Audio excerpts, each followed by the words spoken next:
You've got 20 minutes before you walk out that door. Foundation, concealer, a little contour, mascara, maybe your hair needs a touch-up too. You're not doing this because you woke up loving makeup today. Would you let me in already? I need to put my face up. You're doing it because some part of you already knows what happens if you don't. Run the math in your head for a second. What did today actually cost you before you even left the house? A few dollars in products, sure, but also 15 minutes you didn't get back, and a decision you made without really deciding anything at all. That feeling isn't random. It's not insecurity either. There's an actual number attached to it, a real one, sitting in wage data and government spending surveys. Once you see it, you're going to look at that bathroom counter completely differently. Let's start small, because this is where the whole thing hides in plain sight. A tube of lipstick runs you about $12. A basic foundation, maybe $15. None of that sounds outrageous on its own. That's the trick.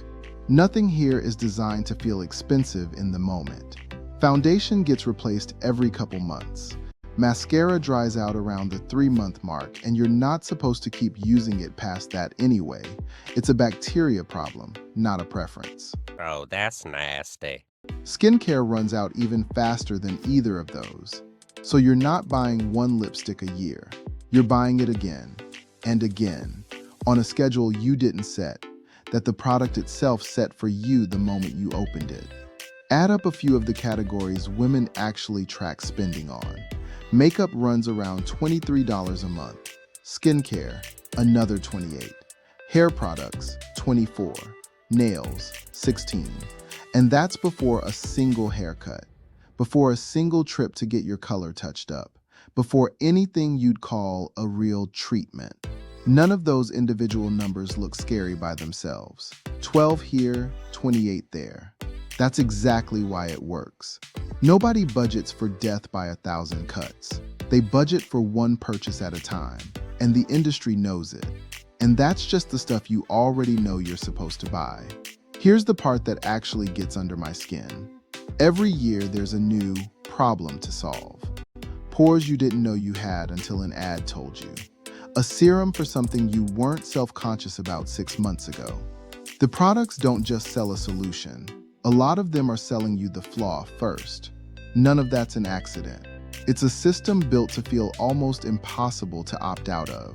And in a few minutes, I'm going to show you exactly how it shows up in your actual paycheck.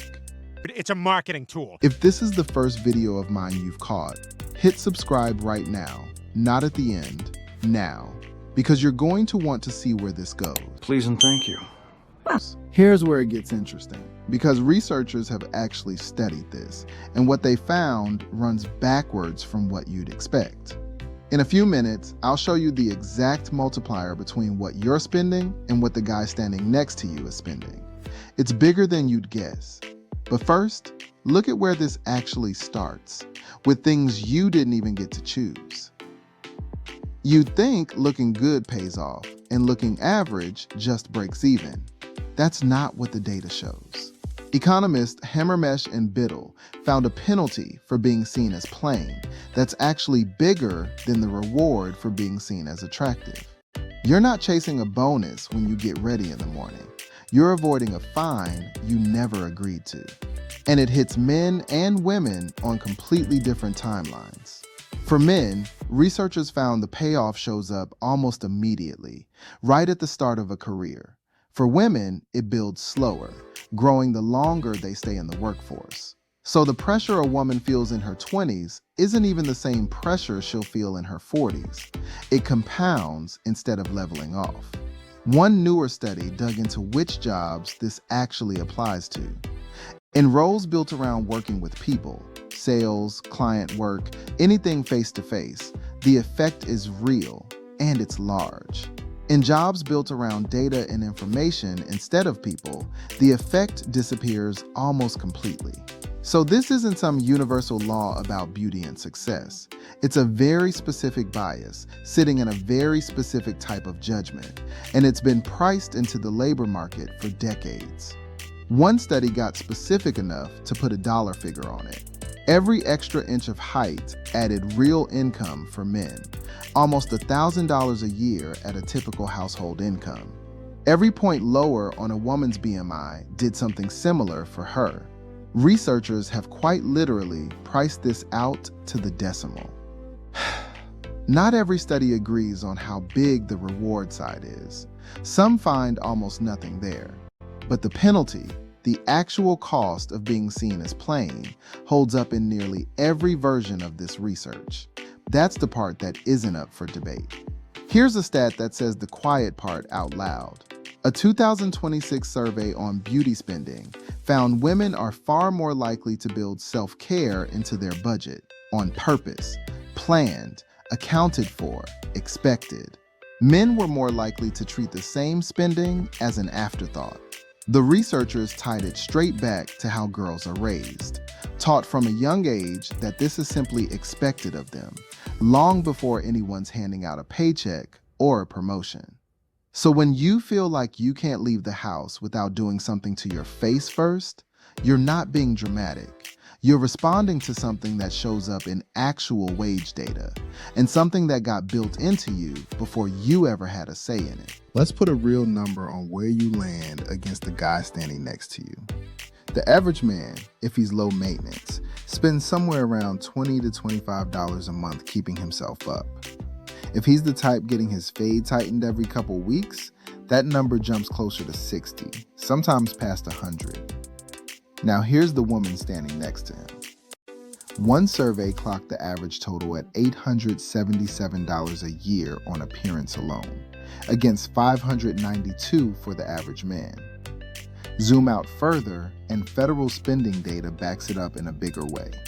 Single women spend roughly 2.5 times what single men spend on personal care products year over year.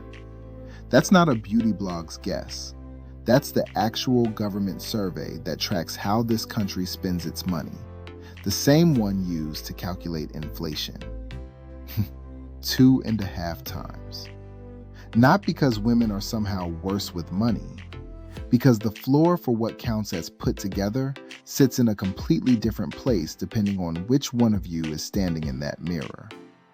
And it gets sharper once you factor in procedures. The average woman has spent over $1,100 on cosmetic treatments over her lifetime. The average man, less than $160. That's not a monthly gap anymore. That's an entirely different category of spending most men never enter at all. Here's the twist though, and it's worth sitting with. When it comes to actually going into debt to protect this spending, men are more likely to do it, not less.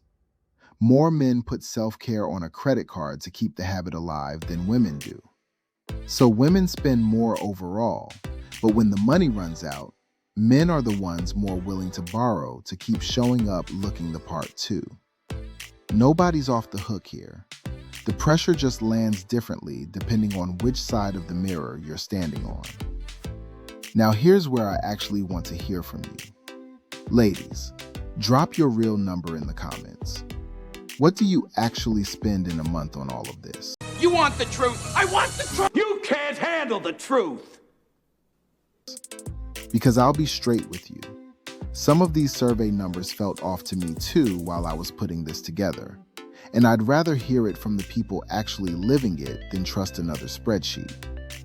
So next time you're running through that mental checklist before you even open the front door, that's not vanity talking.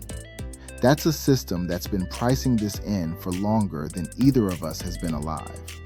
Built into paychecks, built into what girls get taught before they're even old enough to wear any of it.